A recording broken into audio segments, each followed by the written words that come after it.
In terms of a working life, I started and joined the Air Force as a 17-year-old in 1970 and spent 20 years within the New Zealand Air Force, acquiring 2 posts of aircrew and accumulating over 4,000 hours within that role. The roles that I did within the Air Force are many and varied and required a huge amount of effort and occasionally a degree of stress. 6 years with 40 Squadron and 8 years with 3 Squadron on helicopters doing a multiple of rescues and searching hours. After my time in the Air Force, in fact, during that time in the Air Force, I met my wife to be, Sonia, and the interesting day for that was that she'd been to Auckland to try and get on an Air New Zealand flight, and that day was the 28th of November. Hang on.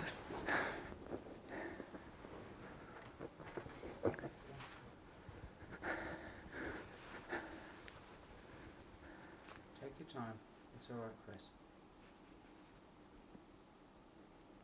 Okie dokie. Okay, that was the 28th of November 1979. She'd been to Auckland to try and get on an Air New Zealand flight to the Antarctic. Fortunately, she didn't. And I picked her up hitchhiking on the way out of Auckland. She was heading to the Coromandel at the time. That's when I first met her, and we got married 2 years later. I decided to sell up and move from my accommodation in Australia. I decided that with the onset of Parkinson's, I looked at a village in the local area and that seemed to suit my needs, and so I moved into the local retirement village. Within the village, life was actually quite pleasant for a while, and we seemed to go through managers at a rather irregular often, which is quite disconcerting because you get to know one manager and then suddenly they'll be packed up and gone and another one would come in. What I found within the routine was that often managers would be not that easiest to approach.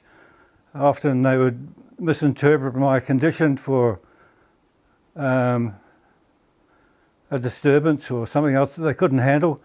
So it became quite difficult to actually go and talk to management because of that situation, where my perception and my training prior to that, or my awareness prior to working with aged care in Australia, was management within aged care should be not only empathetic but also have an understanding of the medical conditions of its residents. So it seemed to go a bit downhill from there on in, whereas the reason for my moving to a village was to be more settled and enjoy that environment. I suppose main difficulty was the aggression felt by staff and management towards some of the residents, which was quite uncomfortable. Other friends within the village were talking about situations they'd experienced with management and staff. They felt quite aggressive and displaced by that attitude. So the attitude wasn't one of caring and support, it tended to be more of aggression and refusal. So yeah, very difficult. You ended up with quite dysfunctional process, with a manager actually belittling and threatening committee members. Well, I had looked through my right to occupy and it seemed to be a pretty much closed book, and I'm not sure whether if I tried to leave, whether I'd be able to leave with the sufficient funds to actually buy again into the local community.